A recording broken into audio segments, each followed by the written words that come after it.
Welcome back to Speaking of Strong Style, where we discuss the news, events, and issues surrounding New Japan Pro Wrestling. My name is Steven Conway. Joining me, as usual, Jeremy Finestone. We are contributors to the Fight Game Media Network, and we are coming down to the bigger shows on the Destruction Tour there in Kobe, and then later on in Ryogoku. Now, this weekend, we have the first one, the Kobe show, which is going to be headlined by that man right there that you see on the screen, Yota Tsuji against Will Ospreay. Jeremy, we've got these house shows to talk about, a lot of news and notes. So while we didn't have as many shows to watch, there was just one put up on New Japan World. There's still a lot of comings and goings and busy things with New Japan that we're going to cover here today. We got a lot to talk about. Yeah, we do. It just feels like we have news. We have things to talk about regarding presumably matches. But my God, it has been the most boring stretch of New Japan for the last 3 weeks. Just like it's just been coming out in a trickle, and there are things that have been happening over the last couple of weeks that have just not been my cup of tea. Well, fair enough. And we're going to discuss some of the weaker and stronger points of these shows and the storylines they're telling. I wonder if the lack of events, and we're basically getting one a week for a little while, has to do with the reconfiguring of the network a little bit, that they're probably just, taking time to do that rather than broadcasting. You got to have you got to have some time to put all that stuff together since they're going to be rejiggering the network there. So hopefully we can get back to more shows later on. I understand we're going to be seeing more of the Junior Tag League, for instance, coming up. September is just kind of a slow month as they get ready to make New Japan World into something new and different and exciting. It feels kind of lame duckish, like when you have a president that's like leaving office and it's just kind of like things are just kind of quieting down before there's this like grand new beginning with the new platform.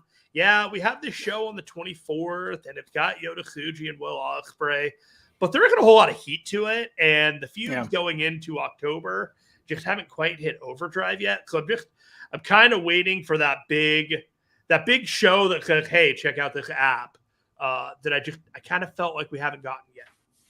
Well, we're going to talk about what's coming up with that app and what's on the shows. Colin is here watching with us. Hey, Colin, good to see you again, as always, sir. Glad you're here. And, let's go over some of these news and notes. So what would you like to start with here? I know that there's been a little bit of a talk about, and this is an interesting thing here. On October 10th, this is from NJPW Global, NJPW and STARDOM will hold a joint business strategy presentation. The presentation will stream live on both companies' official YouTube channels. So I have a feeling we're going to hear about another historic crossover out of this. Again, not inside information. Nothing's been leaked. But I don't know why you would have this event if there's not going to be a historic crossover. And I'm very interested to hear how they might integrate these two brands, that both of whom are owned by Bushiroad. One is the best women's promotion in the world, and one is our favorite promotion in Japan, and for me, my favorite to watch in the world. Is there going to be more integration? We've talked about how this kind of started off with a bit of a fizzle. We haven't seen as much of the Stardom women on the men's shows as or the NJPW shows as we were hoping. Maybe this is a new attempt at starting to weave these two brands together. I don't know. I think it's a once-a-year thing, and it's just like Forbidden Door with AEW. It's like Multiverse United with Impact. It's their co-op show. They have a couple of enticing main event matches, and then the rest of the card is team up here and there. Maybe we're going to get that Taichi. I don't remember who he was teaming up with last time around and went on the date with. But, some funny, stories that come out of it, interesting stuff. But no, I think this is going to be more like the once-a-year thing, but we're still going to have potentially in the American event in New Japan America, some of that Stardom talent coming over here and wrestling there. But within Japan itself, I think this is going to be the one and done per year, and they're just going to keep announcing it that way. That's what it reads to me. I still, if you're just going to do that, then I still don't understand the point of having the NJPW Women's Championship. I understand yeah, the strong championship, if it's going to be something based in the U.S., which is what we thought the IWGP. The whole thing's a hot mess at this point. Yeah, and I'm hoping that we get a little bit more of that on certainly in the Tokyo Dome, certainly at Dominion, maybe at also Dontaku or King of Pro Wrestling, that type of thing. I just like to see more of that women's title defended on the men's. Okay, so if you're listening for the first time, here's what the deal is that initially they created a title for New Japan Strong, the women's title. But what was it originally called? What was the first title that Mayu Iwatani has right now? The one that she has now is the IWGP Women's Championship. Okay, so she has the IWGP Women's Championship. Yeah, Julia has the Strong title. And Julia has the Strong one. They created the Strong title initially for Mercedes Moné and Julia to feud over. The whole thing fizzled, and now we have two titles. One of them is hardly ever defended, and what needs to happen is they need to merge both of those titles into one title and just centralize that. But I don't know if they're going to do that. What do you think? I don't know. My hope, what I would do, since we have the two titles, you can have the IWGP Women's Championship, like I mentioned. This is what I'm hoping for, and I don't know what's going to come of this, but defend it at the major shows quarterly. I'm not asking for the Women's Championship to be on every show or anything like that, anything remotely like that, but on the big ones, just have it as a special attraction. Yeah, I agree. The women's Strong title, I think, can be on those USA based shows. I have no problem with doing both on that, and that could be a way that it works. So that Julia comes over and does Las Vegas. Maybe she does Garland on the week. We don't know, but we know she's going to be in Las Vegas defending that Strong women's title. She can fly over every once in a while and defend those belts. Doesn't it need to be defended with more regularity, though? Like once every few months. Just Kingston looks like he's defending it once every week at this point. And I know that's like a different deal. That's the way AEW books and the way that he kind of books himself and all that stuff. But I mean, really, in Japan, the champions only defend the titles usually only every couple, 3 months. Every month or so, sure. Yeah. Well, I mean, the world title a lot less than that. So, and we got some comments about this that I think are good. Flaming Shark's with us. Very cool. And he said, that's a good sign, this joint business conference. Hopefully a crossover too, but hopefully signs of more cooperation between Stardom and New Japan. That's what I'm hoping for. And he also adds the Dominion and Wrestle Kingdom should have a Stardom match at the very least, certainly. Also says the women's title should have defenses of Wrestle Kingdom, All-Star Grand Queendom. Yeah, I agree with that. That's Stardom's big end of year show. Dominion, historic crossover, maybe throw in one or two more. Yeah, I'm not asking for it constantly, like you said, but I do wish I would see it a little more on New Japan shows. I think it's smart for Bushiroad to bring those wrestlers too, because they don't necessarily have the same audience. And so I think that would be smart to do. And you're not going to convert everybody from one to the other into both. That's not going to happen, but it can't hurt, I don't think. And especially because a lot of these women are very, very good, and the matches will be good.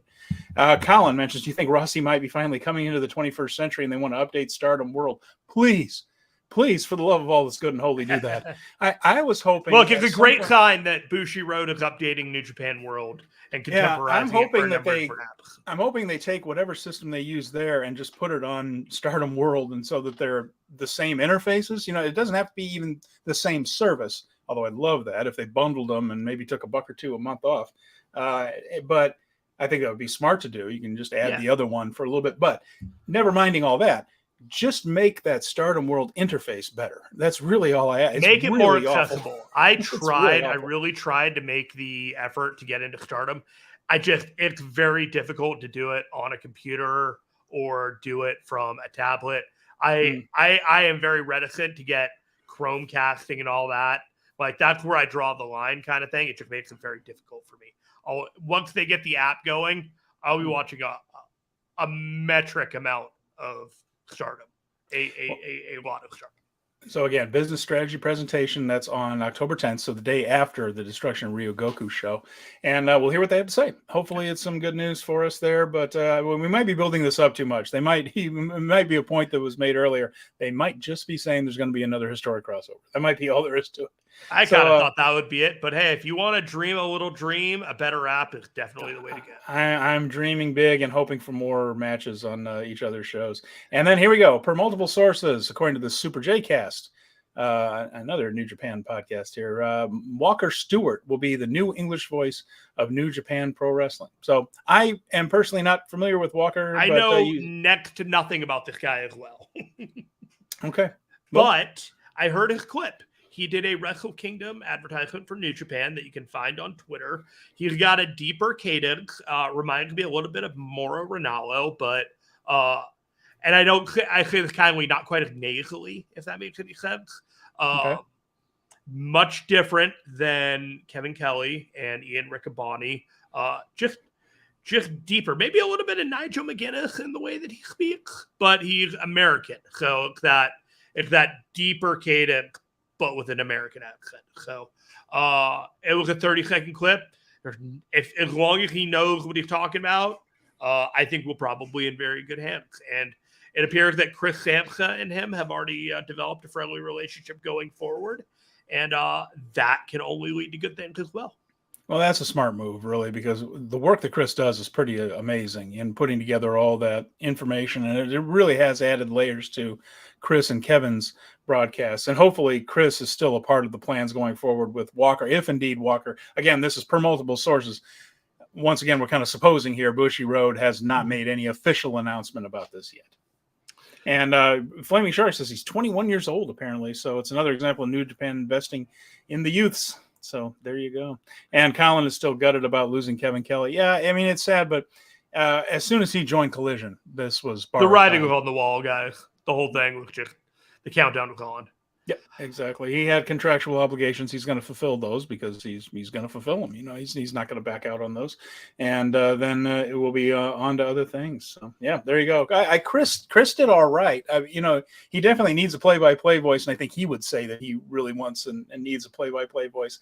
But for a couple of house shows, I thought Chris carried himself fairly well. He had some help from Shane Haste and not a lot of help from Mike Nichols, but he did manage to get win some and you'll lose some, right? Yeah, maybe Mikey's not his future is not in the broadcast booth, but that's okay. Not everybody is. It's different skills. It's those cutting promos, wrestling, and broadcasting. All of them are very different skills. There are very, very, very few that are good at all of them, and that's why people like Jerry Lawler and Terry Funk and others are absolute legends because they can do all the things well. So there you go. Speaking of a couple of legends, I wasn't able to watch this match, but were you able to catch the Marufuji Ospreay match? No, I don't have the Noah service right there, but there it is. It's Ospreay and Marufuji. Ospreay did get the win, and Marufuji, of course, one of his heroes, and a dream match for Will Ospreay as he. For all signs are showing that Will is winding down his time as a freelancer and knocking out a couple of bucket list items. As I mentioned before, randomly Noah had TV. Noah had TV in England late at night on a obscure channel. And Will was able to watch that. So Will's introduction to Japanese wrestling was Noah instead of New Japan, although he was certainly aware of all of them. We owe it all to Marufuji. Marufuji, one of his heroes. So he got to wrestle Marufuji, and he got the win there for at a Noah show this past week. And you know who else got to do it for one of their heroes this week? Who's that? Eddie Kingston got to do it for Kawada. Yeah, there it is. Eddie Kingston at the Arthur Ashe Stadium in Queens, New York. That's where they have the U.S. Open tennis tournament. And, of course, one of their shows there each year, a big one outdoors, although you can close the roof if it rains in New York there. And in Queens, Eddie Kingston defeated Claudio Castagnoli to become the new ROH World Champion and retain his NJPW Strong title. So he's double champ. That's the culmination of a story that's been going a long time, that feud between Eddie and Claudio. And of course, Eddie is from Yonkers, which is not far north, I believe, of Queens. Don't quote me on that one. I might have just put my foot in my mouth, but it's also in New York City. And Eddie is from Yonkers, but he's right there in Queens, not terribly far away. Hometown guy, so to speak. And he defeated Claudio to retain both belts. And Brad Ryder's probably going to correct me on my geography. Fair enough. What's that? Did you catch this one? I haven't seen it yet. Once again, okay. I'm still catching up on my DVR. So this is pretty great, man. This is a pretty great match. It started out pretty slow, but it was the typical, they're just going to hit each other. He did it back fist several times. Claudio did the uppercut, chop. Claudio's chest was completely messed up. We talked about last week that we were pretty sure Eddie was going to win this match, but it was wrestled in such a way where I can legitimately tell you that I was concerned that they would decide that that this wasn't the night for him to win. Right? You're just like, you watch it, it's the big show. Like, maybe there's another carrot you're going to dangle down the way, and this might not be the night. They wrestled the match in such a way where you really kind of wondered, is this really going to be his night? And, he did he did the strict plum, and he did the back fist, and he did the suplex that he usually does, and Claudio kicked out. And then, he hit the Kawada powerbomb, and they got the 1, 2, and 3. And I tell you, man, I don't do it often, but I just did the fist bump. You did it. That was the perfect match to have here with the perfect finish. The crowd loved it. They ate it all up. Claudio gave him the handshake, grudgingly at the very end. And he walked away, and he held up both belts in the middle, and it was worth watching. And happy hometown ending. What more could you ask for? It was Eddie's night, and even if it was the opening match on the show, it was the best moment on the show for me. Well, I'm glad he got through it unscathed, because unfortunately there were some major injuries on that show. Yeah. I know John Moxley and Adam Cole both out for a little while, possibly with injuries from that one. And let's see, Flaming Shark, he's also on this one too. He says, it was a very good match. I really enjoyed it. Grand Slam in general was awesome, but this was probably the best match of the show. So congratulations to Eddie. And then, of course, the good news for us here is that Eddie remains the NJPW Strong Champion, although Claudio would be a pretty damn good champ too. But that means we get to see more Eddie. And he is scheduled right now to be in many different places. He's going to be working for Defy. He's going to be working for AEW. Saturday night, Defy. If you want tickets, go watch him wrestle Rocky Romero. And we can see him in Las Vegas against an opponent to be named later as a championship defense there at Sam's Town Live in Vegas. So, yeah. Interesting. Royal Quest 3, Saturday, October 14th at the Copper Box Arena. Do we have more information about this one? I know that Zack Sabre Jr. has once again reiterated that he wants to face the winner of Will Ospreay and Yota Tsuji from Destruction in Kobe at the Copper Box. So we're expecting the main event to be Zack versus the champion, whoever that may be, either Yota or Will. What else do we have? Do we know anything else for this one other than just some names? There's some programming information about this that is very helpful. Last year, we waited an undetermined amount of time to watch this on New Japan World because we thought it was going to air and then tape and show up the next couple days. That didn't happen. However, this year, if you want to watch Royal Quest 3, you need to get yourself a Rev Pro subscription, and you can watch it on the Rev Pro service immediately, live, on demand, the whole deal, and then it will appear later on New Japan World. I don't know when, and I don't know how if I'm going to be able to catch it that day, if we'll be able to review it, but we're going to figure that out later on. Usually we're pretty resourceful about those things. But programming-wise, if you want to watch it, you got to get yourself some Rev Pro. From what I understand, it is not a separate pay-per-view on their service. What you do is you sign up for the service, you pay for the first month, and you get the show. So from what I can tell, it's not like some of those... it's not like the Noah where you buy a show within the subscription. Yeah, and not like some of the world stuff or the All-Star Junior Festival where it's in addition to the NJPW World subscription. My impression is that it's basically a way for Rev Pro to get some people, some eyeballs in, and hopefully they will tempt you to look around a little bit and see the rest of their library. I mean, again, if it's one of those things where I talk about this with CMLL, I talk about it with Defy, I'm going to talk about it here with Rev Pro. All kinds of respect for these promotions. There are great matches everywhere. It's an embarrassment of riches for pro wrestling fans right now. I simply don't have the time to watch all this stuff.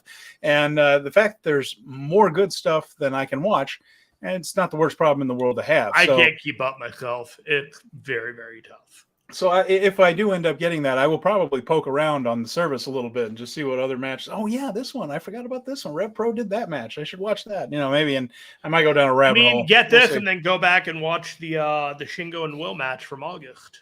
Oh boy, yeah, good stuff there too. Yeah. And Will and Zack and a lot of Tsuji, of course, Great Okan, a lot of familiar faces from New Japan have spent a lot of time toward the top of Rev Pro cards over the years. So there will be some familiar names. Might get introduced to some new ones. Yep. All right. So I'm going to blow this up a little bit. Yeah. And then we have some information about the Strong Tag titles, the Women's Strong Championship and the Men's Strong Championship being declared matches for Sam's Club on October 28th. So after October 9th, when Hikuleo and El Phantasmo face Kid and Coughlin for the Strong titles, the winners will defend them at Sam's Club. And so that is the plan there. Kingston, after having defended and successfully won against Claudio and potentially against Rocky Romero and whoever he faces on October 14th at Royal Quest, he too will be facing potentially Hinare at Sam's Club. Yeah, all indications point to that finally being the match with Hinare that they built during the end of the G1 tournament.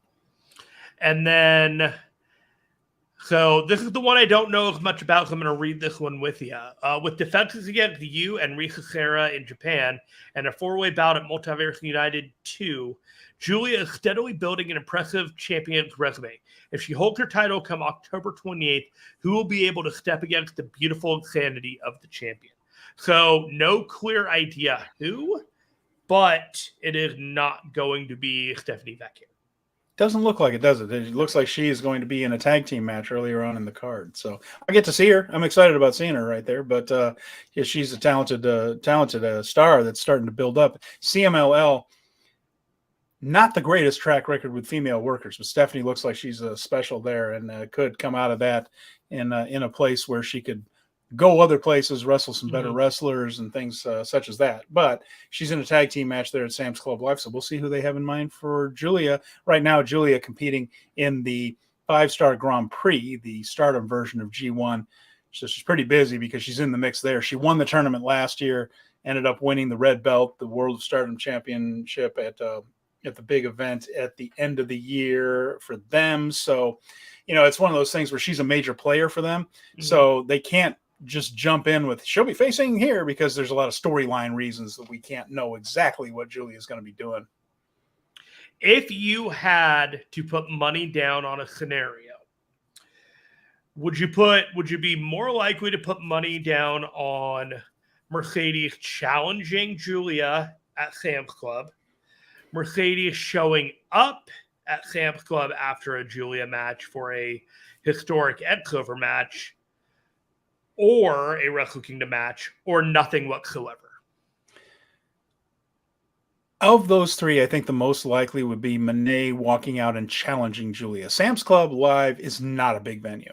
No. And I feel like that match alone, just Mercedes alone, could probably sell enough tickets to fill that place. Therefore, I feel like they would waste that match a little bit if it were at Sam's Town. But Sam's they Club did Live. Battle in the Valley. Sam's Club Live.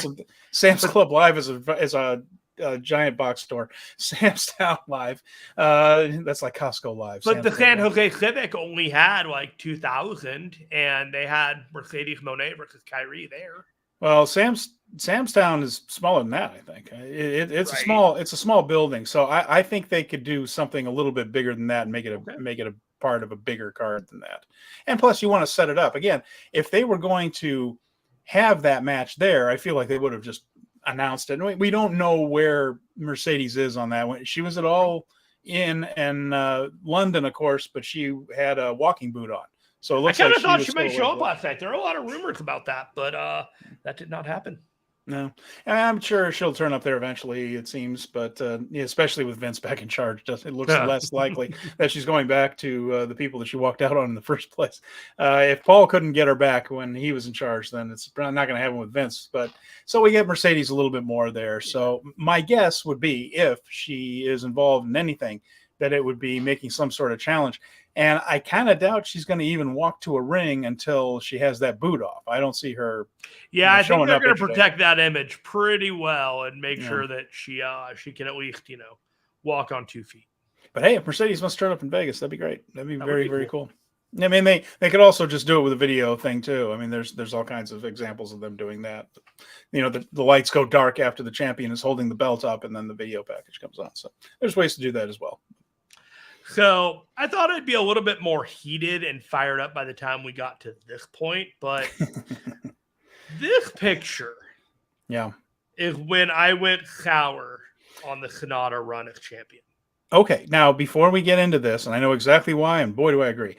We are looking at here, for the folks that are listening on the podcast, we have a photograph from I guess, was it a press conference or a video? It was I think it was a Nippon Sports press conference. So there are 2 wingback chairs sitting next to little end tables with a candle, I think, on each one. It's weird. And it just in an empty space. And then there's a giant monitor to plug Destruction Ryogoku. Of course, the World Heavyweight title match there is Sanada and Evil. Sanada is sitting there in a suit, and he's got his hat. He's got the stylish thing where his pants don't go all the way down. They're like capris. And then no socks either. No socks. No socks. Evil's sitting there, most importantly, though, with the IWGP World Heavyweight title belt that he has stolen from Sanada. And so they're sitting in their wingback chairs, and they're talking a lot of smack.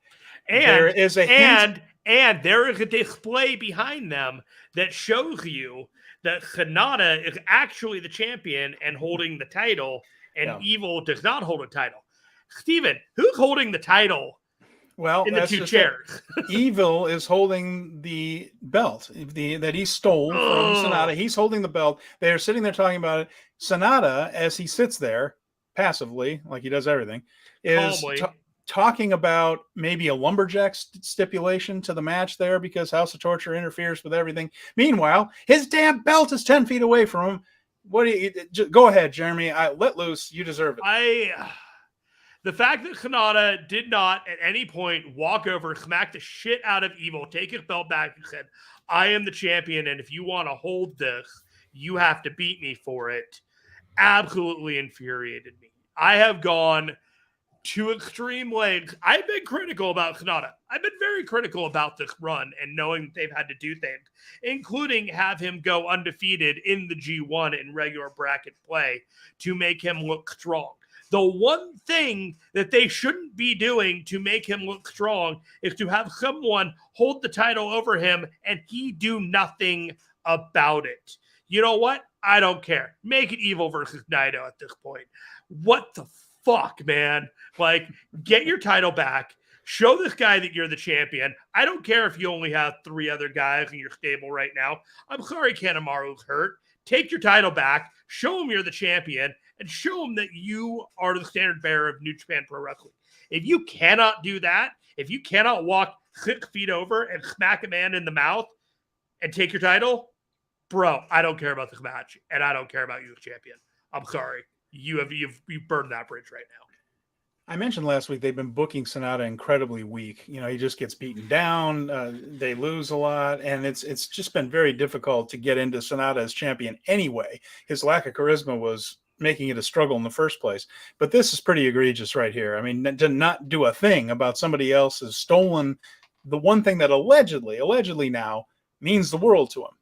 And, there it is, just sitting right there. And he just sat there the whole time. And Evil walked out with the belt. Sanada didn't do anything.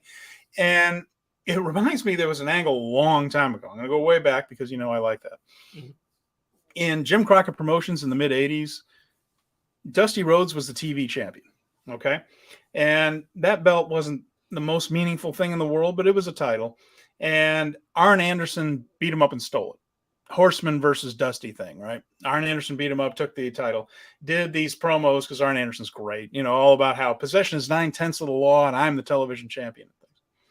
And one week on Worldwide Wrestling, there's Arn doing his spiel, 9/10 of the law. And without anybody noticing, without there being without music, they didn't really do that then, without any fanfare, all of a sudden a chair comes crashing in to Arn in the back of his head and his back. He flops down, grabbing his head. The camera pans out to see Dusty Rhodes holding a steel chair. He drops the chair, doesn't say a word, picks up his belt, and walks away. And Arn is just left there like holding his head. Dusty Rhodes showed that you got to be a man, right? I mean, you can't do that. And the people were going insane for it. You've got to have the champion show some backbone here. Do not create a scenario where this happens and your champion is embarrassed. I get that there's press and I get that things are done differently and that the optics of how a champion behaves in Japan is different than the optics of how a champion behaves in the States. With that said, there are some things that are universal. If you are the champion and someone has your title, you take your title back. Can you fathom Kazuchika Okada standing there? I cannot. I can't imagine them doing an angle where he had it stolen from him either. But I cannot fathom Kazuchika Okada just sitting there just looking at somebody else holding his belt, calling him the champion, because Evil says that he's the champion. Not this Okada. And, and he would just be standing there just going, maybe we should just have a lumberjack match so I can get that thing. He would have gone and beat the living. Okay, all right. And you and I are on the same page in the same chapter, but it is just... okay.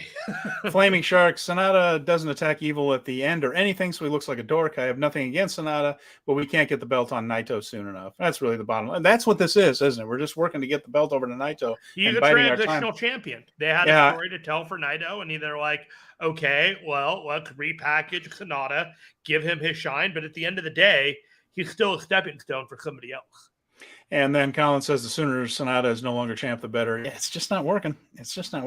And Shark, once again, this is not only strange looking for the champion, but also Sanada is a champion you need to protect. Yes, this is an important point. And they were on track, right? He had to go undefeated during the G1 because he was a little bit suspect as the champion. Like, is this guy really the world heavyweight champion? Kind of like when Evil was, right? So you're just like, I don't know if this is really the right thing. Having him go undefeated through block play was exactly the correct thing to make him look strong. And then they have made him look like a ninny ever since. And anyway, Shark finishes up his point with someone like Naito or Okada could survive some dumb stuff, but not Sanada of all people. It's a fragile thing because he's not seen on that elite tier the way a lot of the other guys who have held that belt are perceived. So with that in mind, you have to really work hard to make him look tough, strong, competent. And with the last month, they've done the opposite. And I understand, Jeremy, and I think everybody at home does too, that Sanada's going to win this match at Ryogoku, he's going to get it. How did he win the match and look dominant? Like, how does he come out of this looking better? Does he kick out of everything that Evil does and just make it look like Evil never had a chance? And everything Togo does and everything Yujiro does. Like, is he Okada Superman? And because he's got to do something like that, because if this is just give and take, and, like, Evil almost hits everything is Evil, but he doesn't, and then Sanada hits like a moonfall or something like that, and it's just a title match, nothing is accomplished, and we've literally just wasted 6 weeks. Yeah, it's a real shot. It's funny that they think that this is the guy and the way to present the guy that you're going to send down the ramp at the Tokyo Dome holding your belt. I get that they wanted to do Sanada's greatest hit with all his LIJ rivals on the road to facing Naito and really closing that book. I get it. And that they really needed to make a chapter stop of Evil mean something. But I think they blew the landing on this one. Yeah, they have to put obstacles in his way so he can overcome those obstacles. Right. But I think they overdid it. I just think they overdid it and made him look too weak going into the match. He's going to win it. He's going to defeat him. The scenarios just don't work for him, and he can't rise above the bad material. Yeah, and he just doesn't have the charisma in the first place. He's kind of, like I've mentioned, he sucks charisma out of the people he's wrestling somehow. But there was a sign this week in Fukuoka of life, but we're going to get to that in just a little bit. But just it's not working. I think at the end, we're going to look back on this era and say that Sanada was a failed experiment as a transitional champion.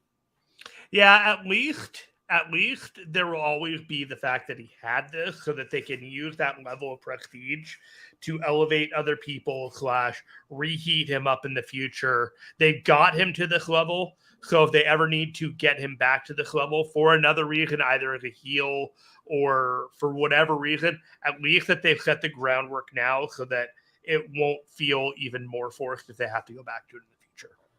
Really, Taichi should be the lead of just 5 guys. Wow, that is a bold statement.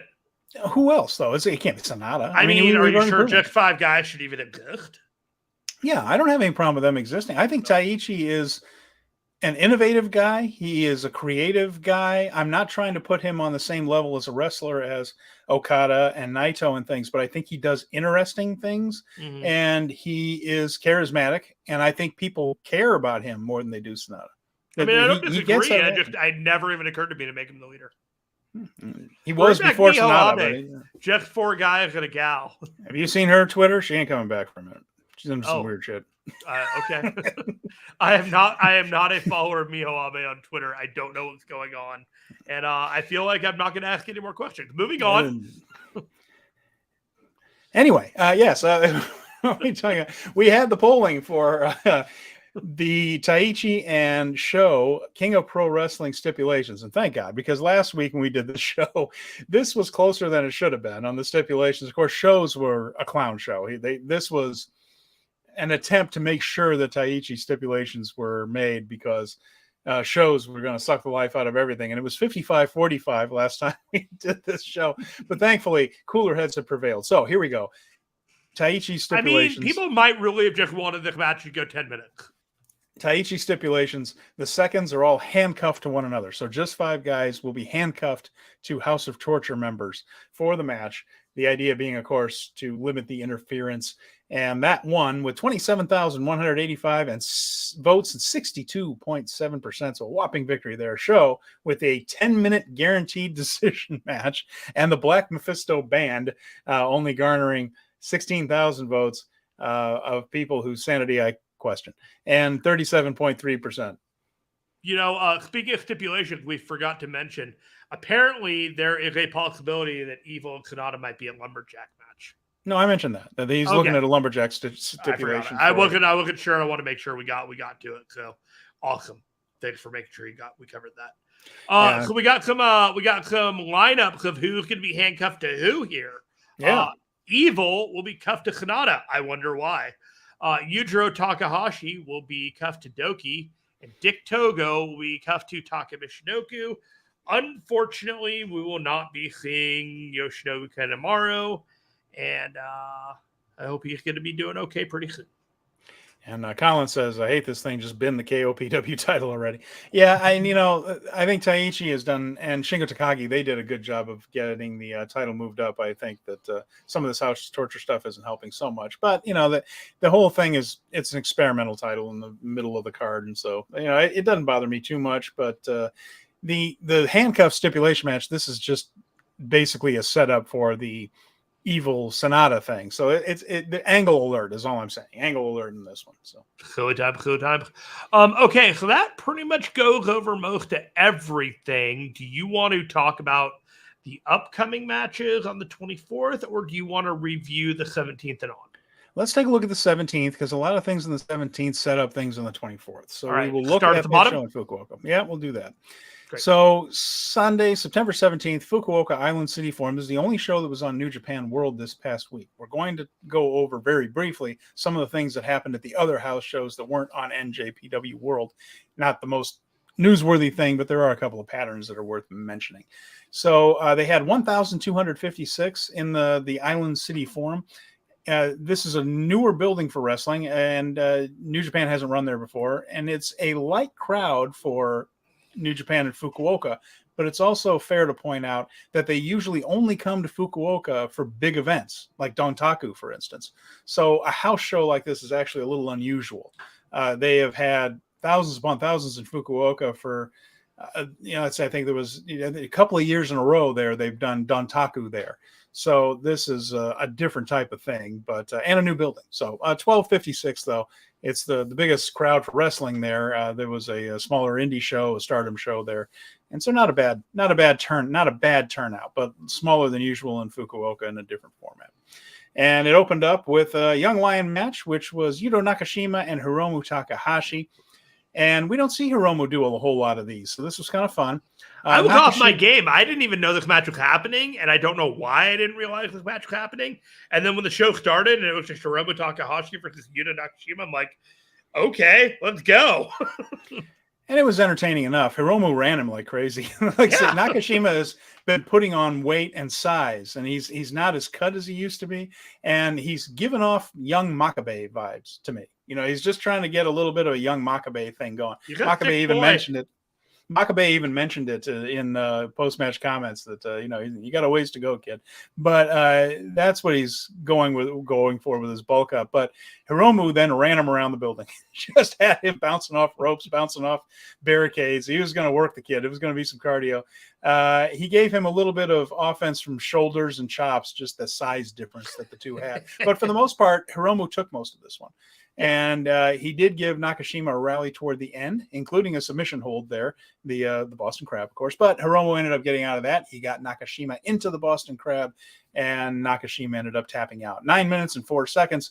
And it was a workout for Nakashima. And Hiromu, who doesn't usually do young lion matches like this, singles, it was entertaining enough.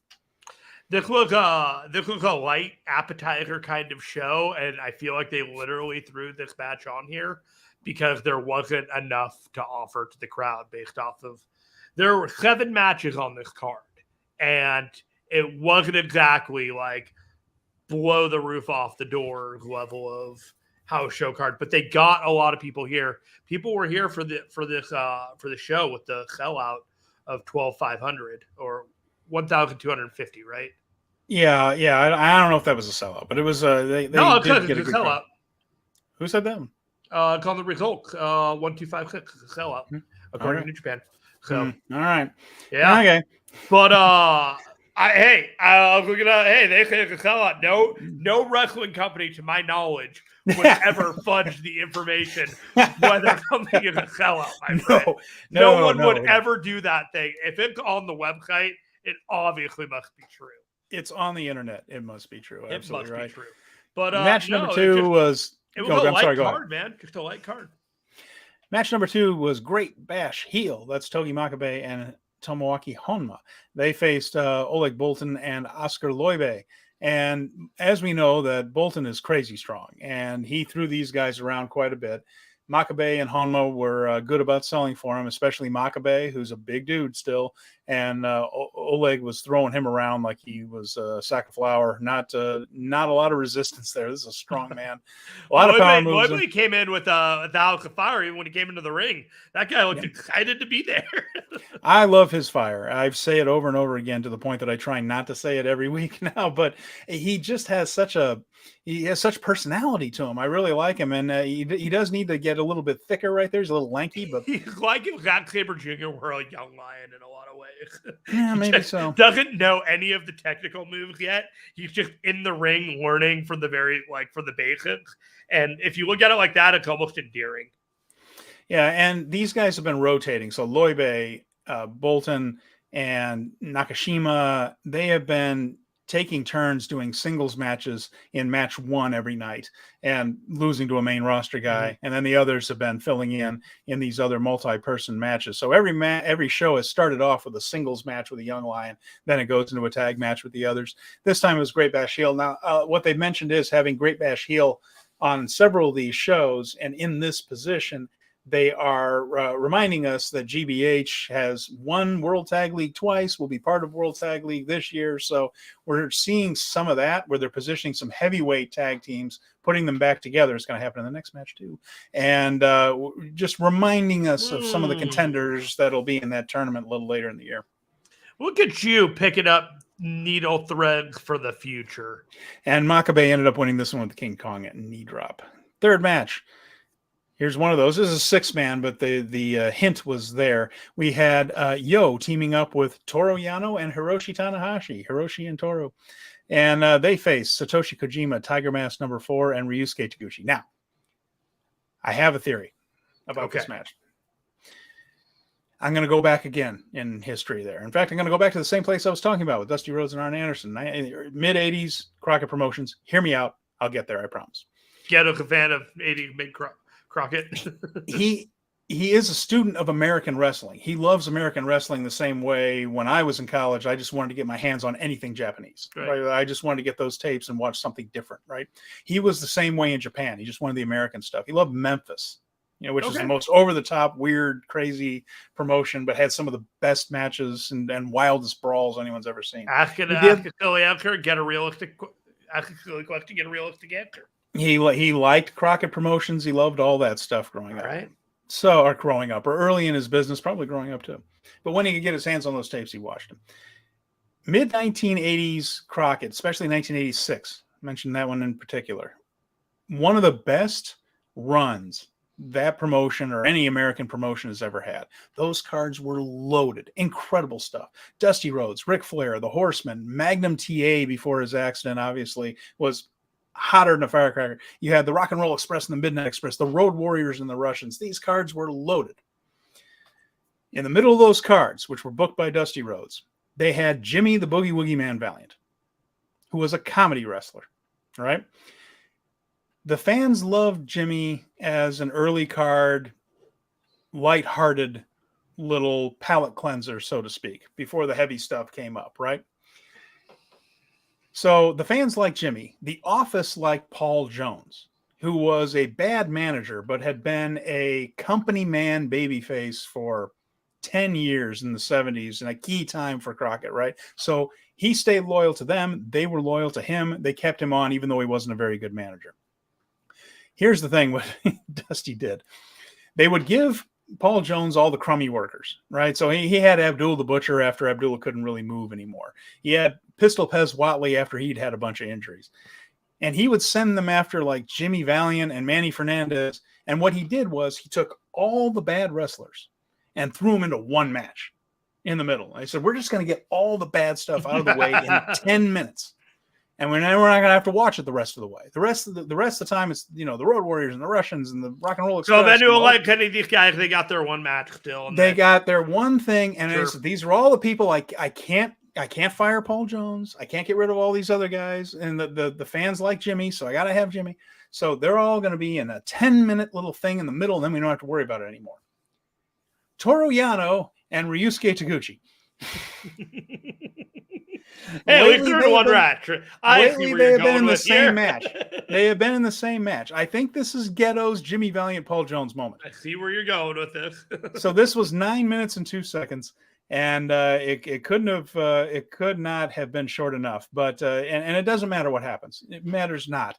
But Yano anyway gave a nut shot to Tiger Mask and pinned him. Matters not, except that now we don't have to have a Yano match and a Taguchi match. So if they're both on the show, put them in one match. This is a way to minimize the damage. There you go. There's my thought on this one. So Yano and Tanahashi World Tag League, or Yano and Tanahashi and Ishii? I think it's Tanahashi and Yano. Yeah, all intents and purposes, they're already teaming together and tagging up and all that. So I think that's where they're going with that. All right. So, up next, here we go. Now we're back to wrestling. So yeah, TMDK and big Chaos. Boy match.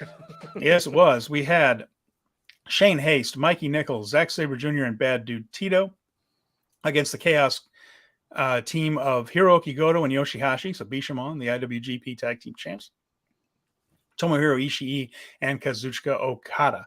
And this was a lot like the other matches that we've seen on NJPW World with these guys here, but it was a good preview match. And these are 8 good wrestlers, so the match was good. And TMDK's turn to win this time. So it was the Highway to Hell finish on Yoshihashi. And the one thing that struck me about this match, because the action's good, it's a preview tag. That TMDK Bishamon match is going to be really nice. That's really good teams.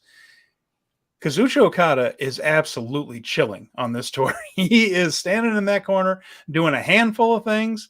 He does them well. He does them crisp. And then he heads to the back, and he is absolutely having a paid vacation on this tour. I mean, he doesn't have a storyline going. What's that? He probably got a kid in the back. He might. He is absolutely relaxed. He doesn't have a storyline going right now. He's not challenging anyone for a title. I think they're waiting to see that he has a very special opponent at the Tokyo Dome. No, they have a match coming up.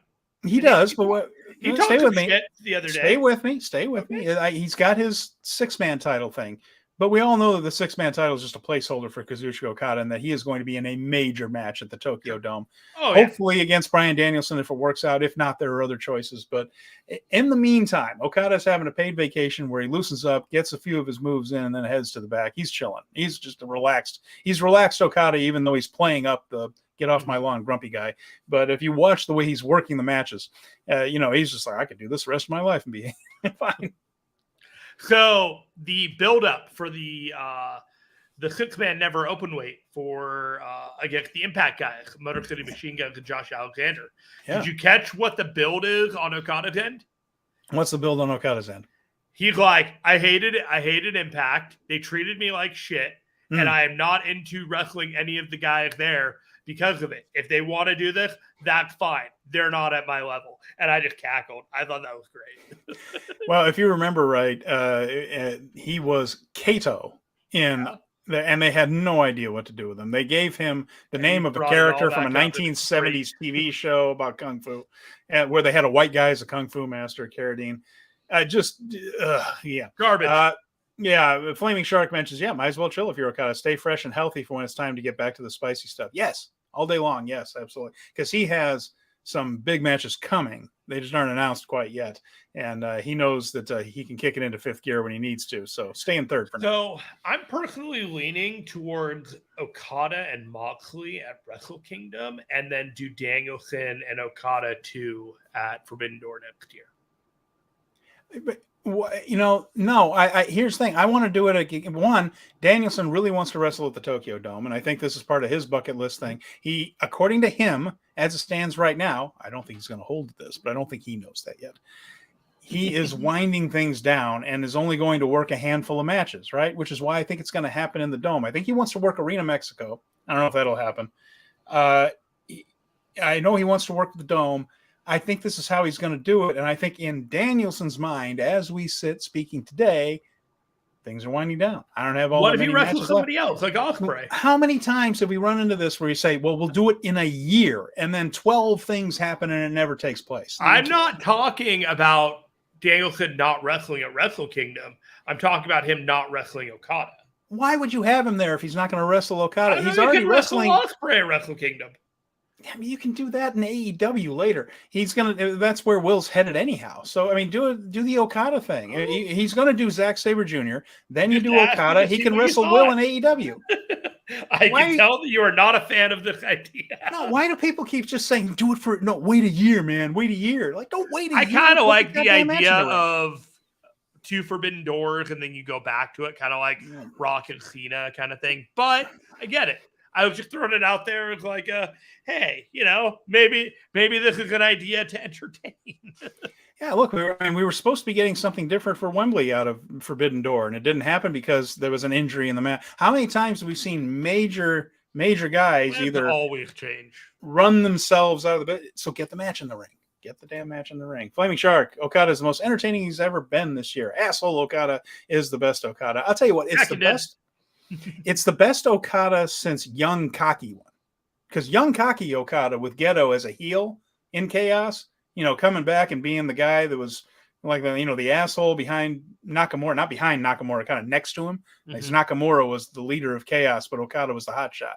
And that real cocky Okada was pretty great also. So he did babyface Okada for a while, and it worked. It worked terrifically. But this has been a lot of fun right there. So next one, LIJ against the United Empire. So this is we had an angle in this one. Tetsuya Naito, Shingo Takagi, Yota Tsuji, and Bushi against Ospreay, Okan, Hanare, and Callum Newman. And what we had here was a preview of 3 different singles matches, 2 special challenge matches, and that UK-US title thing. And then they had Bushi and Callum Newman in there to kind of protect everybody and take a lot of bumps. This was good. Again, it was similar to the others in that it focused on Cobb versus Naito more than anything else. There was some Tsuji and Ospreay in there, and that looked good. I think that match is going to be terrific. Everything Will does is terrific. He's one of the best. Shingo and Okan, a little bit of heat between those two. Yeah, they put some steam on it at the end. So the Tsuji won the thing with the spear on Callum Newman. And again, we mentioned that Callum Newman is finishing up this run after Destruction in Kobe, and we're going to see a little bit of a change for the second half of Destruction, where some guys are going to be heading back heading back home. We'll start to see like Bullet Club, some more of the Hantai guys, so the Tongans will be back and things like that. So we're going to see a little bit of a cast change, but and I think Newman has done a decent job again. Like I mentioned last week, wrestle a little more like yourself next time. But he's a young talent, and we'll probably see him again. The point of this one was they decided to put a little steam on the Shingo Takagi Great Okan match, so they had Takagi go in the ring, hold up a United Empire T-shirt that the Great Okan had given him, and he put it on like he was going to join the United Empire, and then Jeremy, he ripped it off and discarded it, and Okan went to absolute pieces over this. This is the most devastating Great Okan has ever been. He hammed it up big time. I'm not sure exactly if his high school drama teacher was in the crowd right there and he was going to show him what he could do, but this was really hammed up big. That Okan was furious that he didn't join United Empire. I'm not sure what sign Okan got that he was actually thinking about doing this, but nevertheless. Okan's a lover, and if he sees somebody undressing in front of him, he thinks only good things. Yeah, he's an optimist, right? He sees someone tearing off a shirt in passion, and he's like, "Oh, I know what that means." To be fair, this is the one match that I'm not wrong. No, you're not. No. But this is the one match that needed a little bit of something, and they put a little bit of steam on it, I guess, right there for that. So there you go. It'll probably be a good match right there. And Flaming Shark has another comment here. To be fair, Danielson and Okada probably does happen in Kingdom. I can't imagine Brian goes over for any other match, and I do agree he's probably doing the Dome. Yeah, I think he's just I am a contrarian. I don't know what else to say. All right. That one's don't like the idea of Danielson not facing Okada. I just don't. Okay, fine. Match number 6 in this one was the second match in the best of 7 series. So they bizarrely went to a 30-minute draw in match number 1 of this series. And here we had a finish, by crikey. And this match just breezed by. This was an easy 12-minute, 37-second watch. This did not feel like it was 30-minute barn burner. That was good, though. And this one just kind of breezed by. There's nothing wrong with this match at all, but it did follow the pattern that we've been talking about. The formula for this one is the pairings. So you have Narita and Shota Umino, Nagata and Suzuki, Wato and Desperado. And it's really a kind of a set of 3 singles matches within this 6-man tag. And they do mix during the match, but the story is that these pairings keep finding their way back to one another. And whether that's through knocking people off the apron, chasing people outside the ring, breaking up pins, and staying with that person, they just can't focus on anything but the person that they're kind of paired off with. This one came down to Wato and Desperado inside the ring while the others were fighting outside. And they went back and forth, some really good action there, and Desperado got the last word with a Pinche Loco. And that means that the Strong Style team of Suzuki, Narita, and Desperado took a 1-0-1 lead in the series.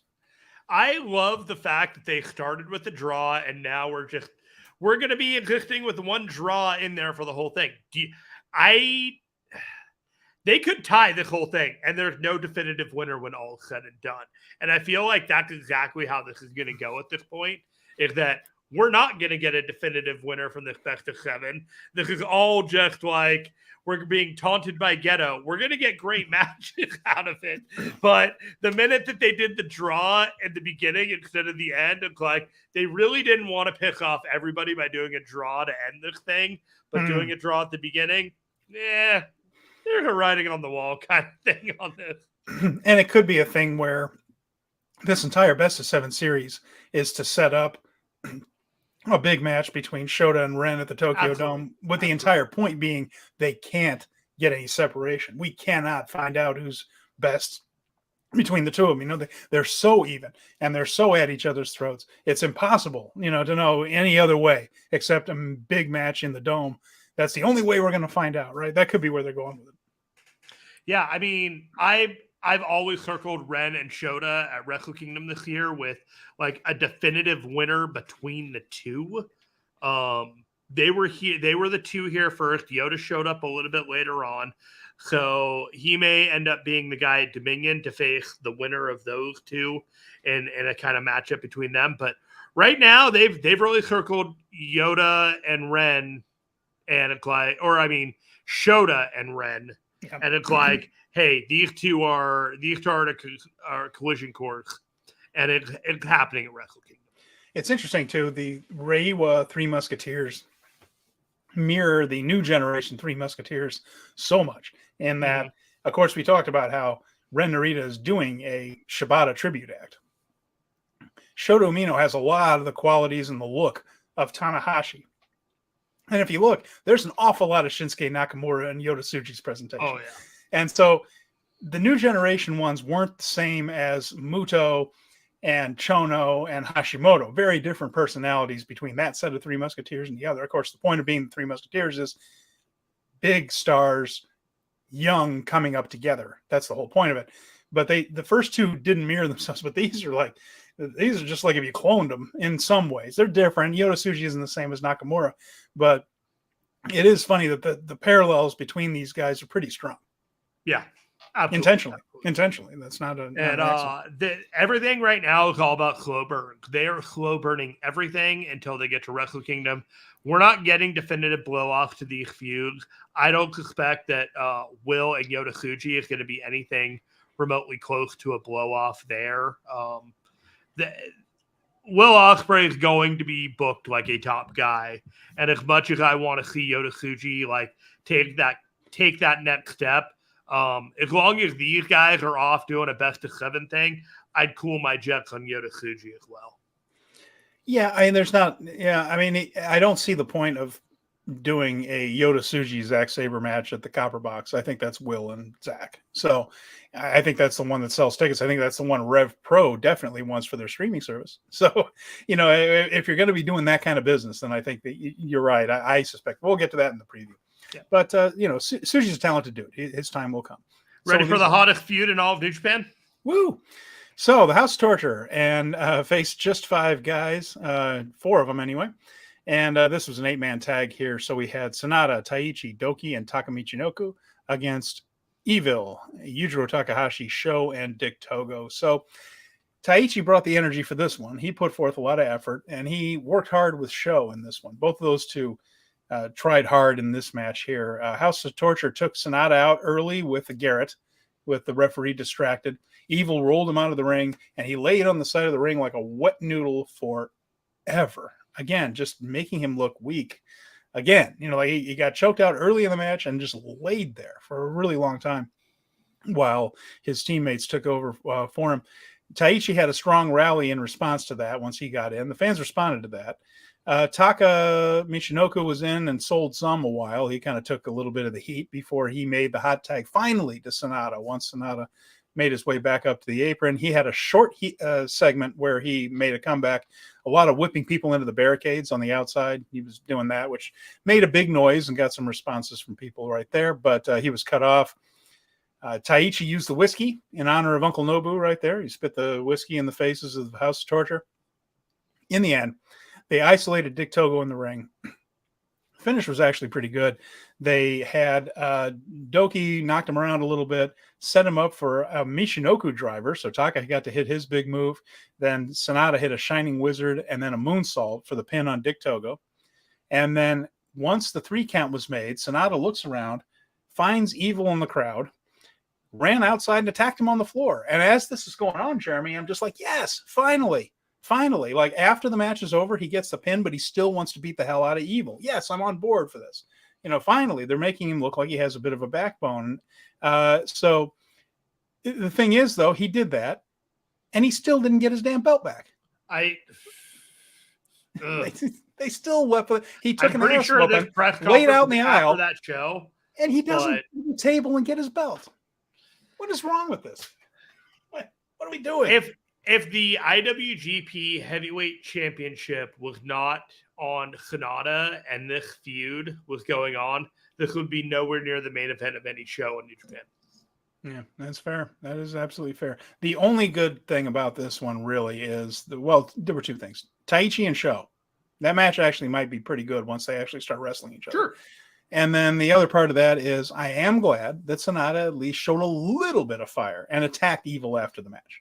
I like that. I like that. Like, because the one thing if is, this the dude's results, like, I'm chill. Okay, you finally pissed me off. this is the only win for just 5 guys in these multi-person tags on this house show run. So they put it on NJPW World for a reason. The rest of the time, it's been House of Torture beating them. I don't know if there's been post-match stuff, because the source I have for results doesn't list that stuff.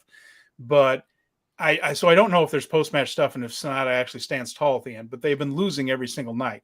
So at least they made a point of, on World, where it's going to be seen by more people than just the live audience, they at least had the champion go out and fight the guy that's been tormenting.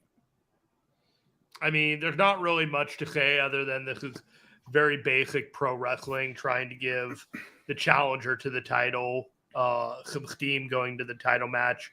We all really know how this is all playing out. We are just killing time until October 9th when this match is happening. It is painful. I live in a house of torture until October 9th. I thank New Japan for, making me watch this before they switch over to a new app. I feel like that too is an app of torture. Everything about this is just like, this is pain before a new paradise in New Japan. This is pain. This is pain. I didn't realize you were going through so much watching. I wanted the audience to understand that I understand their anguish, because this is a rough time to be a New Japan fan. With all the other things going on in the world, this is our cross to bear. We have to deal with an evil feud and an upcoming app. It's rough to be a New Japan fan. It's not that rough. Right. It's a little easier to be an AEW fan in a lot of ways. So That's what I'm saying. Or, cap tip to all the WWE talent that was released today. Is there anybody on that list of people that you could see in New Japan? Well, you have caught me with my figurative pants down. I haven't. Oh, you don't know? I've been prepping for our show, Jeremy. I'm speaking of strong style. There is a guy that was released today that I thought would be a great addition to the Best of the Super Juniors. Who was released? Mustafa Ali. Oh, Mustafa Ali's gone. Yeah. Who else? Were there any other names? Significant names? There were a lot of people that were on the bottom end. Emma, Riddick Moss, Rick Boogs. I think we're in the middle of NXT talent being released right now. So a lot of people have been hanging around catering for a while. Leah, the 8-year NXT talent, she was released. Yeah. All the people, Mahe and Mansois have been released. The people at the very bottom that, don't check your phone kind of thing. Yeah. But, okay. But of all those, I kind of see Mustafa Ali as being a guy that has potential to be in New Japan. Shelton Benjamin and Dolph Ziggler both released. Yes, Dolph Ziggler and Shelton Benjamin. Well, Shelton has a history with New Japan. He does. I don't know if he'd be back though, but never say never. No, you don't. That's he was really nice to me when I met him. Actually, I met Shelton a few times. He was actually a really cool guy to me. So I'm sorry to hear he's gone, but he's had a hell of a career. That was absolutely 20 years ago. I met him at OVW, and then Ziggler. Ziggler.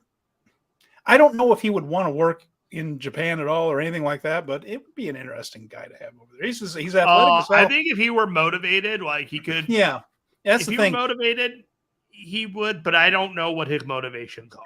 He's been stale in WWE for 8 years. I mean, it's been. They have seen him as a certain guy in a certain way, and he had value for a long time, but that value has been used up, and he's put over younger and younger and younger and younger and younger and younger talent as he's gotten older and older, and that seesaw has failed to work anymore.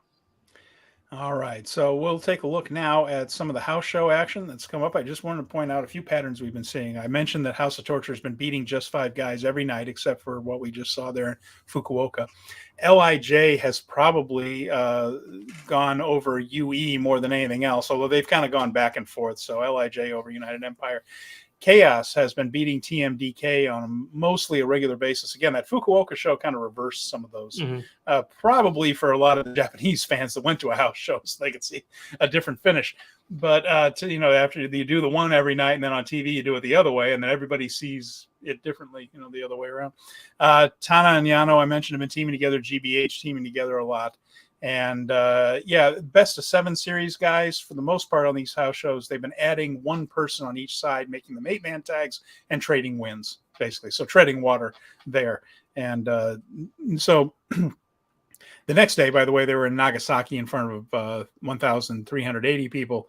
And it was about the same pattern right there. So, and that in coming up there's a show today in Shimane and another one in Ehime tomorrow with the same basic preview tag lineup, which brings us to the big show of the weekend, which is Destruction in Kobe on Sunday, September 24th. And we'll go over that card now and take a look at it. And we have the graphics up on the screen. Kevin Knight and Tiger Mask, no Kushida at this point, taking on the junior tag team champions. Is not a title match of Clark Connors and Drilla Maloney from Bullet Club. So I don't like Tiger Mask's chances. Do you? No. I also kind of don't like Kevin Knight's chances since he beat Clark Connors in a singles match going into that tournament back at the All-Star Junior Festival. So there could be some receipts coming on this one. There might be. Very quickly, by the way, because it's a good comment. Flaming Shark mentions that Dolph is probably AEW bound and the rest will scatter. Yeah, I think that's probably fair. Ali would be the one I'd want in New Japan. I'd like to see that. And Colin made a comment that I'm going to get to in a little bit after we go through this preview because it's something a little wacky and unique that went on. And then let's see. Flaming Shark says he's also more interested in Kobe than Ryogoku. There's some good stuff on this card. I am looking forward to Sunday's show. So let's continue on with this. We have Taka, Michinoku, Doki, and Sanada against Dick Togo, Yujiro, and Evil, the World Heavyweight Champion, Jeremy, in the second match preview tag. If the title wasn't there, this is exactly where the match would be on this card too. Yeah, there's not going to be a whole lot to say about it. There will probably be some kind of angle. Maybe this is where they have formally announced the lumberjack thing or whatever. I can't imagine this is going to go without anything happening. But is this the last show before October? It's the last one that's going to be on. It's the last. Well, no, that's fair because Korakuen Hall. There are going to be 2 in Korakuen between the two. So maybe I still feel like they're going to do something, right? And just maybe. I don't know if it even matters. I'm so cold. I am so cold on this feud. Like I am ambivalent to the point that I honestly feel bad talking about it to the audience because if you are excited about this feud, I am a complete and total asshole, and I am sorry about that. I'm just in a weird mental space because I am not usually the more cheerful one. I'm usually the cranky guy, and so for me. Like I'm exasperated by this feud. Like it just nothing has happened, and then in nothingness, I'm still annoyed. Hantai will be facing Bullet Club. Let's get away from it then. Jado, El Fantasmo, Hikuleo, Tangaloa, and Tamataga. See, this is where we're starting to see the change in the cast a little bit here on these cards on the lineup. So we're going to get the Tongans back. Some of these guys from Hantai. I'm dying at Gabriel Kidd in this photo. Oh God, I can't get enough of Gabe Kidd's pictures. So yeah, we have Gabe Kidd, Alex Coughlin, Chase Owens, David Finlay, and Ghetto there on the Bullet Club side. So this is the previews for a lot of other title matches. So we will see Hikuleo and El Fantasmo challenging Coughlin and Kidd. We're going to be seeing Tamatonga challenging Finlay. So it's an appetizer for these matches. Prediction: Hikuleo is slamming the hell out of Ghetto. Yeah, probably so. Especially if he has a bad back. Sometimes you just think, I'm the booker. You can go ahead and slam me there and get this kink. We got a tag match coming up for those strong titles, my man. Yeah, I'm excited about it. I'm gonna get to see that one. This is an interesting one. So we have Yo and Leo Rush teaming together, and so far it looks like they're going to team in unless there's an angle in the junior tag tournament against Bushi and Hiromu Takahashi. Now, this will be a terrific match. Look at these 4 guys. But it'll be interesting for me to see how Leo Rush works this match. He's a heel in Impact. He's recently beaten the living hell out of Kushida. So given his heel run on Impact, will that spill over here? Will Yo take on his attitude, which might not be a bad idea? Or will, Leo, will there be tension where he doesn't like the more aggressive Leo? Will Leo revert to the chaos Leo Rush? I'm curious about this. I think this is going to be the dissolution of the Leo tag team. Could be. Remember I called that the Leo? because it's Leo and Lee and Yo. Because well, do you imagine Rush just not working the junior tag league or working with a different guy? I could see him leaving Yo to himself so he doesn't get hurt before his match with Hiromu, and then that end up being a feud down the line between him and Yo as a result of that. At the same time, they could win the match, and Yo could look at him like, dude, what was that? And they keep going. And Yo could tag with Taguchi, which he has done in this house show run a little bit there too. So that's a possibility. Although I think it might be more interesting if Yo takes on a little bit of a nastiness. I think that might be fun. Could be, but he's been tagging with Hiroshi and Yano, and I don't see it. Ishii and Okada in a tag match against Bad Dude Tito and Zack Sabre Jr. Again, not a lot of storyline to this one, but it should be fun to watch. Yeah, this is just built off of that format, the 8-man that they had, and there's not really a whole lot to it because Zack Sabre Jr. is probably getting heated up for the Will Ospreay match, and I always like a little bit of Ishii and Bad Dude Tito getting in the ring with each other, but you are not kidding when it's like Okada storyline wise is getting a tore off. So, do you think Zack comes out and confronts Will or Yota at the end of this one? No, but I think he'll look strong coming out of the match either way. Maybe he ends up pinning Ishii, if not Tito winning. But either way, Zack is either pinning Ishii or not involved in the pin whatsoever. And the next one, the IWGP World Tag Team titles on the lines. Bishamon, Yoshihashi, and Hiroki Goto face TMDK. Ooh. Shane Haste and Mikey Nichols. Oh, you got a different order on here, don't you? You got it in a different order. But okay. I don't know. Okay, that's probably me. Either way, let's go ahead with this one there, the King of Pro Wrestling match. We'll get to the tag team match in a minute. King of Pro Wrestling, Taichi versus Sho, with the seconds, we mentioned this earlier, handcuffed to one another. I still think this match could go either way, whatever you want to do with it. But I feel like this is an angle alert for something to come to try to get a little more heat on EVIL SANADA. I wondered when you mentioned it earlier if one of the people in Just 5 Guys gets incapacitated, and so in this match there is a handicap to the there's one more House of Torture person than Just 5 Guys out there, and so one of them just gets to run free. And there's going to be a lot of interference in this one anyway because they have to make the lumberjack stipulation necessary. Yeah. So I still see Taichi, retaining, but if they all of a sudden wanted to put, some steam behind the show, I'd be shocked if this were the time they were going to do it. Okay, now we'll talk about the tag team title match. So Yoshihashi and Goto against Haste and Nichols. Once again, flip a coin on this one. The tag team titles can bounce around. Nobody has a real problem with that. And while Bishamon is a great tag team, so is TMDK. Thoughts on this one, though? If Zack is already the TV champion, he's about to challenge for the US-UK title. They like to keep these belts spread around. And right now, the Chaos faction doesn't have a ton of gold. So I'm saying that this could go either way. This could be retention, just keep some gold in Chaos because there's already some in TMDK. But they don't have to be Chaos too. Yeah, but they could also they could switch it. That's the point I'm making. Is this one could go either direction.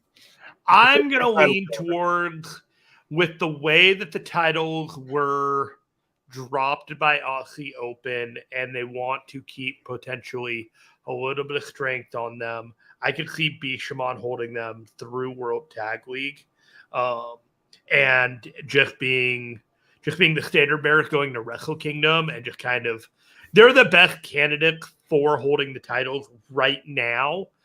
TMDK would be fine, and there's definitely going to come a day where they're holding him, and it could be on Sunday. But if it were me, I'm kind of leaning towards Bishamon holding the title through World Tag League. Special challenge match coming up after this one: Shingo Takagi and the Great O-Khan. So, I would imagine that Shingo would win this thing just because he seems a little bit higher on the pecking order more than anything else. Yeah, I'm just kind of looking forward to it. It's fun to see that these guys are, right below the main event of the show. Speaks a lot to O-Khan and how they've been seeing him and growing into it. And Shingo Takagi, man, he always delivers. It's worth mentioning the last 3 matches on this show are United Empire versus LIJ singles challenge matches. So the next one, Tetsuya Naito and Jeff Cobb. Once again, there is no stipulation that contract is on the line. They've been having some fun with that, with him walking around with a piece of paper with the contract, quote unquote, instead of the briefcase thing. So that's pretty much gone, and Naito's winning this thing anyway, right? What if Cobb wins and then they really put the title on the contract on the line? Because if they haven't actually done it, like actually agreed to put it on the line, and Cobb wins again, that could catch a lot of people off guard. And there is Royal Quest coming up, and there's also Sam's Club. So there are other opportunities. Sam's Club. Is that the Sam's Club? Sam's Town Live? Yeah, Sam's Club is a warehouse. I don't know. Every time I think of Sam's Town, I think of Sam's Club. I think of the little like icon with the little halo dude. And Sam's Club. For those who don't know, for those who are watching in other countries, it's Costco without the really good hot dogs. So there you go. That's fair. Yeah. I grew up in Southern California. There was a Sam's Club in like Fountain Valley near where I grew up, and I never went in there, but it's always just like when they say Sam's Town and Sam's Club, it's going to happen every time, and I apologize. It's just Costco without hot dogs. And what's the point of that? Next up, we have the US UK title. This is the main event of the show. It is Will Ospreay against Yota Tsuji. We already talked about this one pretty much for the most part with our suppositions that they're going for Zack and Will at the Copper Box. So I would be surprised if Yota Tsuji won that one, but Yota Tsuji did have his excursion, part of it, in Rev Pro, so neither one would be a shock to anybody at Copper Box, but it feels like you'd want Zack and Will for that one. But hey, again, I think from the previews that this is going to be a fun wrestling match to watch. Both of these guys seem to work well together. Beating Will before you go to the UK for a show seems like a choice. That's just me. I do like that in this image that they're not on their game. That appears to be a US championship that Will's holding. Oh, he's not even holding it. It's just kind of there. It's just kind of there in the picture somewhere. Yeah, he's not even holding it. If you look at it, there's a lot of things. Get on your game, graphic. Flaming Shark says Shingo building momentum to possibly the last world title challenger before Kingdom to keep leading Sanada up to Naito. That would make a lot of sense, actually. He would just run through the LIJ guys. I figured he'd be going through Shingo at some point, but they just never kind of got there, and I was like, all right. He's defended against Yota Tsuji at Dominion. He defended against Hiromu. That would make a lot of sense. There you go. Yeah. Might be exactly what they're doing. And he also says he's super excited for Ospreay and Tsuji, and I may need my boy Zach to do Brian and Will in the first half of October. So, yeah, that would be man, what a run for Sabre. October Sabre Jr. Yeah, boy. And good for him. I mean, for him to wrestle those two guys would be fantastic. They're inextricably linked. That was the thing for a long time, I think.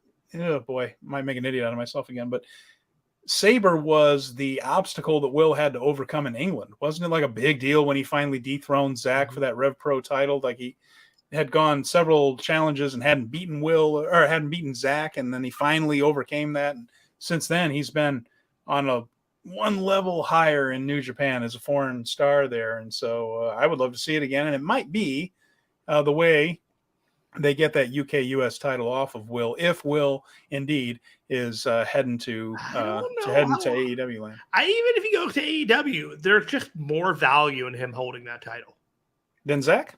Yeah. I don't know. Could be. There's a lot of ways to go. To me, like if Will leaves, Zack feels like one of the next guys in talent to be holding the IWGP World title. He could. Yeah. I'd skip the UK title completely, and I'd make him focus towards that. But that might not be their plan. That might not be their focus, and he might, be a UK title guy. But the more that we hopscotch that title, the more it's just going to turn into the Intercontinental title again. Okay. All right. And with that, is there anything else you'd like to add before we wrap things up here? What we have, like I said, this week, there's only going to be this Destruction in Kobe show. That's the only one that's going to be appearing on World. There are other house shows, and we will recap those and pick up on any patterns next week there. And then we will, of course, have a full review of Destruction in Kobe and lead into the next series of Road to Destruction shows as they head toward Korakuen Hall, and then, of course, Sumo Hall, Ryogoku Kokuji-Con for the big November 9th show. So Flaming Shark says, don't give me hope about Zack Sabre Jr. becoming the world champion. Yeah, exactly. Because if we don't so have good though, like at some point he is going to be one of the best wrestlers in the world, and the other wrestlers that we call the best wrestlers are not going to be wrestling full time, and he still will be. So his time is coming. So Jeremy, yes. Before we go, okay, did you see the Shinkansen match? The what? Oh, I get to be the one to tell you about this. The what? Our own member of Strong Style, Minoru Suzuki, had a half an hour long professional wrestling match in a bullet train. I saw a clip, but it's been a week. So it was a special event they had, and they actually wrestled in the aisles and around a bullet train. I've been in those bullet trains. There's not a heap of room in these things. They aren't as crunched in as an Amtrak or anything. They're actually it's like an airplane. A little more room than that. They're nice. They're very nice. They're very smooth ride, which is crucial. And they are well appointed. And you get a little bit of room. You're not packed in super tight. Shinkansen is Japanese for bullet train. Yeah, exactly. Flaming Shark is taking me to task right now. Yeah, I know. And I think I have to look, and I think if there are 2 seats on either side, that's a green car, which is like one of the luxury ones. Anyway, a special ticketed event where you got a little bit more space. That's what I took when I was around there. Minoru Suzuki wrestled in the Shinkansen in the bullet train. Did a half an hour match where you could only really use the inside of a train car. And they filmed the whole thing? Yeah, it's going to appear on, I think it's going to show up somewhere on... And who did he wrestle? Well, I mean, well, the key to it is, I got to figure out who he wrestled, but Kenta Kobashi showed up at the end. I saw Kenta. Yeah, and you saw the chop right there in the thing? Yeah, I saw Kenta. I'm like, he didn't wrestle Kenta for 30 minutes. No. Kobashi can't do what's going on here? It's so weird. This but is it one went of the strange viral. things. I think I saw something on ESPN about it. So I was just like, oh, we're going to talk about it. They'll tell me all about it. He's had some interesting things lately. For not too long ago, he had a wrestling match that was in or attached to a playground. And Minoru Suzuki now, got in a swing and backed himself up and got on a swing set, and then drop kicked a guy in the chest going forward in the swing right there. So, all right, there you go. Shanshiro Takagi, that's the boss of the. Yeah, this would have to be a DDT thing, wouldn't it? That sounds DDT-ish. Very DDT. Yeah, so there you go. DDT bullet trainee. So, well, maybe next week we'll have another bullet train match and we get to cover on the show. He has just been branching out, and he put up a post that I retweeted where he said that, pro wrestling can be many different things, and let's all just enjoy pro wrestling, knowing that he was going to be doing some wacky stuff in the next couple of weeks. But it seems like Minoru Suzuki's mind is open to, despite his on-air personality as the meanest man in the world crank, that Minoru Suzuki likes to have fun with the art form, and that's what he's been doing the last few weeks, trying out things like swing sets and Shinkansens, and basically he's trying to do a pro wrestling Jackie Chan, where you just find weird places to have your fight scenes. That's really what he's doing. When Minoru Suzuki experiences joy, I experience joy. Do you experience joy when Minoru Suzuki experiences joy? Something's got to cheer you up, and I'm just happy to see you smile again, Jeremy, at the end of this episode after all this morass you've been in, this emotional glass case of emotion. Kanata and the satchel ass holding his title. The glass case of emotion that Jeremy's been. I've never seen you like this. I just I'm apoplectic about our world champion. I just think you need a good hug, and I can't do it from here. So it's okay. I had my dog hugging me earlier in the thing. Your dog felt so bad for you; it jumped up in your lap in the middle of the show. I had 2 dogs coming up, making sure that I was okay after the Sonata rant. This actually happened. They're both like, "Hey, you okay there, old man?" And I'm like, "Yeah, touch and go here. This Check is my heart rate." This is the kind of hard-hitting content that people listen for. And if you are listening to us, either watching us on YouTube or listening to us on any of your podcast platforms. Please tell a friend. We really appreciate that. Word of mouth is the best way to get the show. Also, rate us, leave us a review. Media, all that $5 a stuff. month. You can get us on the $10 feed. We have our own feed. You can look up Speaking of Strong Style on all major podcast catchers. And we have the audio that drops later on this week free of charge. But we offer a $10 addition to the Patreon so that you can have it all in your feed with all the other Fight Game Media shows that we have, including Power Bombshells, The Boom, the Dynamite Show, 5-Star Joshi, The Wrap, the GG shows. We got so much stuff, man. A lot of great content. And like we mentioned, there's too much good stuff in the world right now to watch it all. It's impossible. So Fight Game Media will give you all the information you need to follow the world of pro wrestling as it stands currently. So with that in mind, Jeremy, should we wrap this one up? Do it. All right. So once again, for Jeremy Finestone, I am Steven Conway. Thank you once again for giving us your time and listening and watching Speaking of Strong Style. We'll be back next week to review Destruction in Kobe, talk about things going forward. Until then, we'll see you soon. Bye.